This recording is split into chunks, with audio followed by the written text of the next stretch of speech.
Le carrefour de l'info se poursuit pour parler à présent de la procuration immobilière et pour en parler, j'ai le plaisir d'avoir avec moi Amine Znebel, président du Conseil régional des notaires de Rabat. Donc pour en parler justement de la nouvelle loi, c'est fait après son examen par la Commission de justice et de législation des droits de l'homme.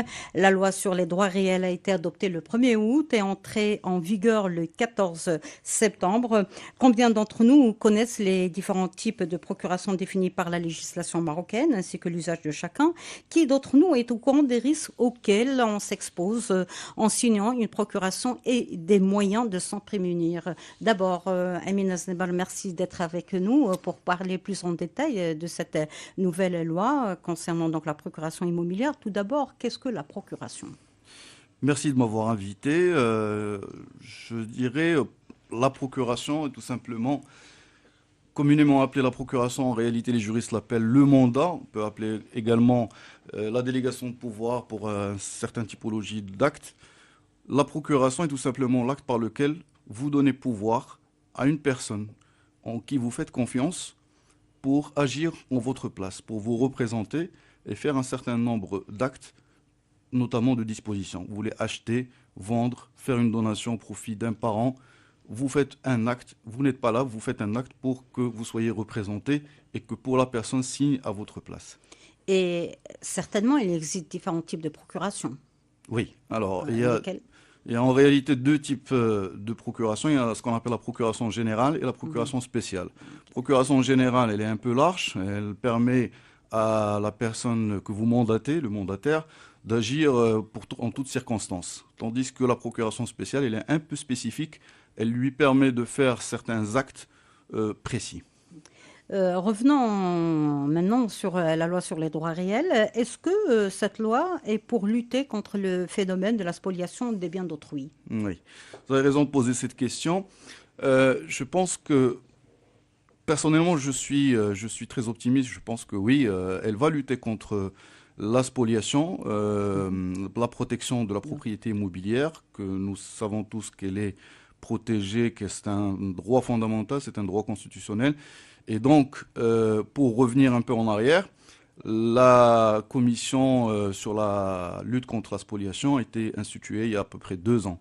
Elle a fait un diagnostic. Ce diagnostic a révélé que parmi les raisons de la spoliation, qu'est-ce que Mhm. c'est la Bien sûr. spoliation en 2 mots? C'est le fait qu'on vous subtilise un bien qui vous appartient à votre insu. Et donc, quand on a fait le diagnostic contre la commission qui est présidée par le ministre de la Justice et des Libertés à l'époque, puis avec un certain nombre de partenaires dans l'ordre des notaires, a découvert que l'une des raisons principales de la spoliation était justement les procurations sous seing privé. Alors qu'est-ce que c'est une procuration sous seing privé? C'est tout simplement la procuration que vous établissez vous-même et que vous faites légaliser auprès de ce qu'on appelle le moqatar. Mhm. Cette procuration, bien entendu, causait beaucoup de drames parce que c'est une procuration qu'on n'arrive pas à pister, c'est une procuration qui ne donne pas toutes les garanties nécessaires pour sécuriser la propriété, c'est une procuration qui, dans certains cas, peut également contenir des erreurs qui font perdre beaucoup de temps. Donc, pour revenir, oui, je pense que le diagnostic a été bien fait. D'ailleurs, nous, en tant que professionnels, nous avions appelé depuis toujours pour enlever, supprimer ce qu'on appelle la Non, procuration attention. SSP pour les raisons que je viens de citer. Donc, est-ce que l'application de nouvel amendement le législateur vous a donné une période transitoire pour son application? Non, malheureusement. Alors là, c'est le point de divergence. En fait, Mhm. c'est un point de discorde qui a posé justement un certain nombre de problèmes et particulièrement, il a perturbé un peu le flux des opérations et des affaires. Non, tout simplement, le législateur n'a pas prévu un délai pour l'entrée en vigueur de la loi. La loi est rentrée en vigueur Le le 14 septembre. le jour de sa publication au bulletin officiel, sans avis préalable. Bien entendu, on savait que le Parlement était en discussion, qu'il discutait en première chambre et en deuxième chambre la loi. D'ailleurs, c'est une des modifications qui est passée très vite au Parlement en l'espace d'un mois. Et en quelques mois, entre entre le moment où il a été adopté par le gouvernement et le moment où il a été adopté par le Parlement.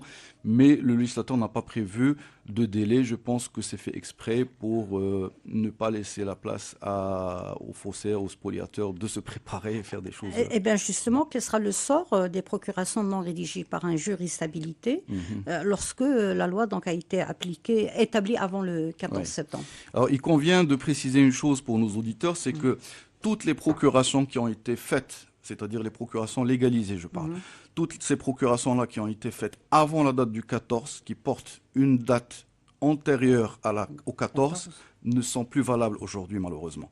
Elles sont caduques, elles sont comme si elles n'ont jamais été faites. Alors, vous ne pouvez pas vendre. Je précise aussi une chose, c'est que les procurations, l'amendement dont on parle, il concerne que les opérations immobilières. C'est-à-dire que si vous avez donné à un de vos parents ou à un ami une procuration à l'effet d'acheter, de vendre, de faire une donation, de faire une hypothèque sur un bien immobilier, cette procuration, si elle est datée d'avant le 14 2017, elle n'est plus valable pour faire cet acte après le 14 septembre 2017. Et il faudra la refaire, c'est-à-dire refaire la procuration avec la forme dont on parlera tout à l'heure, ou sous la forme dont on parlera tout à l'heure, ou alors, si l'acte a été déjà fait, il faudra le corriger, comme on l'appelle nous, le ratifier.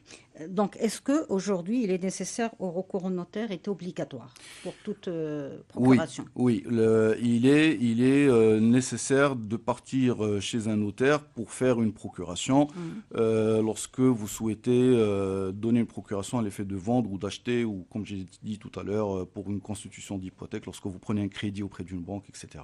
Donner une procuration, est-ce que cela pose des risques pour la personne? Énormément de risques. Vous ne pouvez pas imaginer, j'ai dit tout à l'heure que le diagnostic a été fait.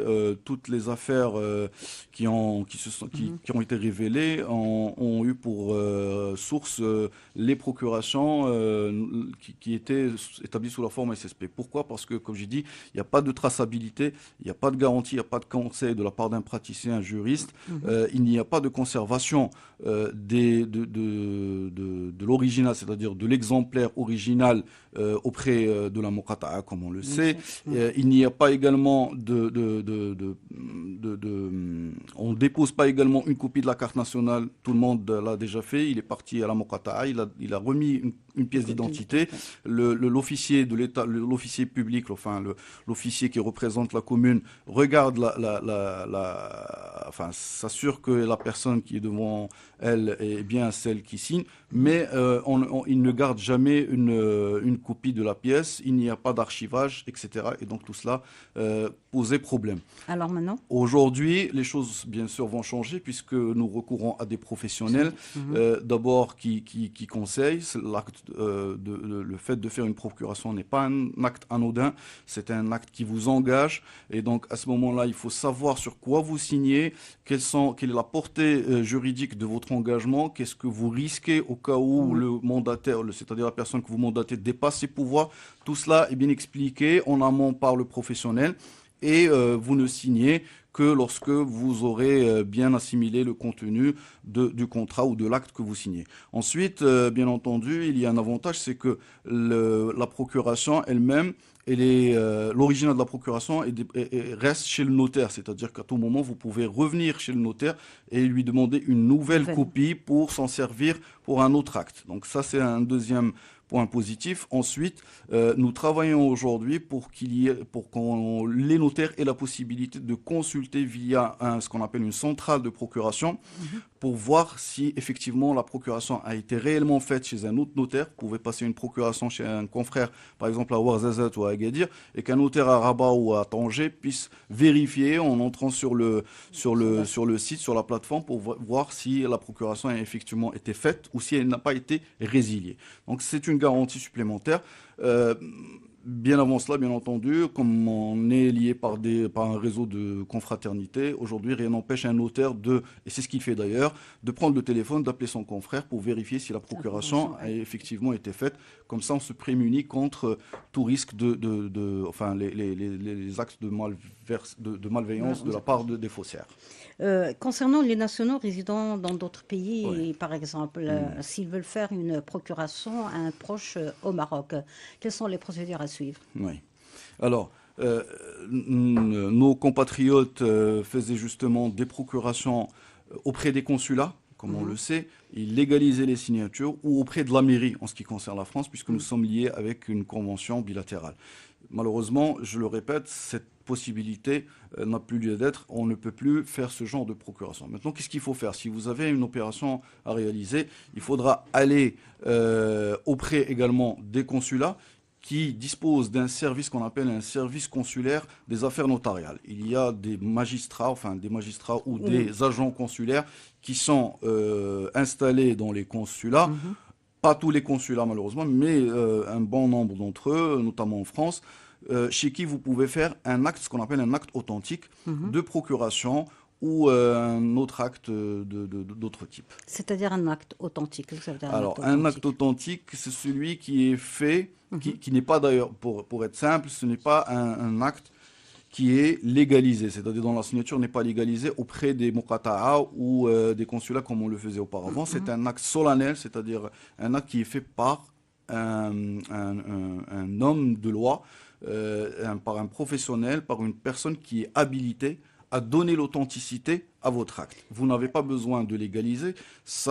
Votre seule présence auprès de cet officier, ce qu'on appelle un officier public de l'État, suffit, votre présence suffit à elle seule pour qu'il atteste, lui, que la signature qui est sur votre document est bien la vôtre. Donc, c'est-à-dire un acte par des juristes autorisés par la loi. Exact, madame.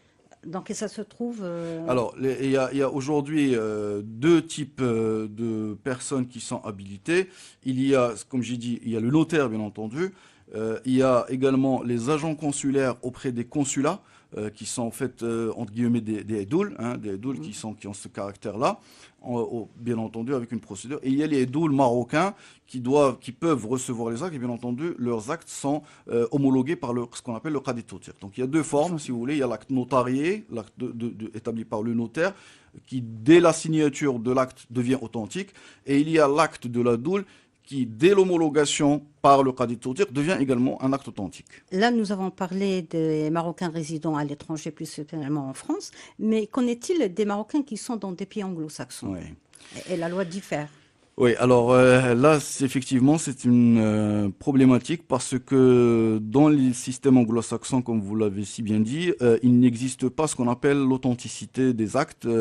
Pas tous. J'ai remarqué d'ailleurs, la recherche nous a permis de voir qu'un certain nombre de pays qui sont, malgré le fait qu'ils ont adopté le régime anglo-saxon, ont commencé à avoir ce qu'on appelle le notaire. Je cite par exemple le Bahreïn, certains pays du Golfe qui ont également l'authenticité auprès qu'on trouve dans ces pays-là. Alors, la question est comment faire lorsqu'il n'y a pas un acte, qu'on n'a pas un acte authentique. Malheureusement, il n'y a pas de solution. C'est soit la personne se déplace jusqu'au Maroc pour faire cet acte, pour au moins faire une procuration pour se rattraper par rapport aux actes futurs. Soit elle doit se déplacer dans le pays le plus proche où il y a justement l'authenticité pour pouvoir faire cet acte et l'envoyer ensuite à la personne que vous chargez de faire l'acte à votre place. Je rappellerai une chose, c'est que quand vous faites un acte de ce genre auprès d'un pays où il n'y a pas où il y a l'authenticité, lorsqu'il n'y a pas des conventions bilatérales ou multilatérales, la procédure est un peu compliquée parce qu'il faut également, lorsqu'on fait l'acte de procuration authentique dans un pays, il faudra le faire, ce qu'on appelle une procédure d'exéquatur, c'est-à-dire qu'il faudra faire une procédure auprès du tribunal de première instance dans lequel vous résidez pour confirmer cet acte. Alors, c'est difficile à expliquer sur le plan juridique, mais c'est ce qu'on appelle l'exéquatur. L'exéquatur, c'est tout simplement une procédure faite par les magistrats pour vérifier que l'acte que vous faites n'est pas contraire à l'ordre public marocain. On ne rentrera pas dans les détails parce que c'est trop. Mais en tout cas, pour rassurer nos compatriotes qui sont à l'étranger, pour la France, et même si vous partez chez un notaire français, par exemple, vous n'avez pas besoin de faire cette homologation. La procuration, elle joue, elle a un effet immédiat à partir du moment de sa production. Donc, si vous partez chez un confrère en France, il vous fait une procuration qui n'est pas d'ailleurs très chère, contrairement à ce qu'on pense, c'est aux alentours de 50 euros, si ma mémoire est bonne. Et donc, si vous la faites chez un notaire français, le notaire français, bien entendu, en collaboration avec le notaire marocain, vont l'établir, ils vont l'envoyer au notaire marocain qui pourra, lui, l'utiliser immédiatement après. Eh bien, justement, pour sensibiliser les citoyens sur ce nouveau régime pour la procuration immobilière, Oui. en tant que président du Centre régional des notaires de Rabat, est-ce que vous ne pensez pas faire des campagnes de sensibilisation? Oui. Bah, ma présence aujourd'hui, je pense, aujourd'hui en témoin, elle fait partie. Mais c'est vrai que il faut communiquer plus, il faut sortir plus sur les médias pour en parler, faire peut-être, je sais pas moi, on réfléchit à faire des capsules pour les placer sur les réseaux sociaux afin de faciliter, de communiquer davantage. Ça sera toujours insuffisant, mais c'est déjà bien parce que l'angoisse, je comprends l'angoisse de nos compatriotes, de nos concitoyens qui font un acte juridique, qui ne savent pas sur quel pied danser. Donc il faut effectivement que l'ordre des notaires fasse beaucoup plus de communication. Nous sommes très sollicités par les médias, notamment les radios. Je participe vendredi prochain avec le président du conseil régional des notaires de Casablanca à une émission chez un de vos confrères pour parler justement de la procuration, entre autres, et du rôle du notaire dans tout cela. Merci beaucoup, Amine Znebor. Je rappelle que vous êtes président du conseil régional des notaires de Rabat. Donc, on va parler du nouveau régime pour la procuration immobilière. Merci beaucoup.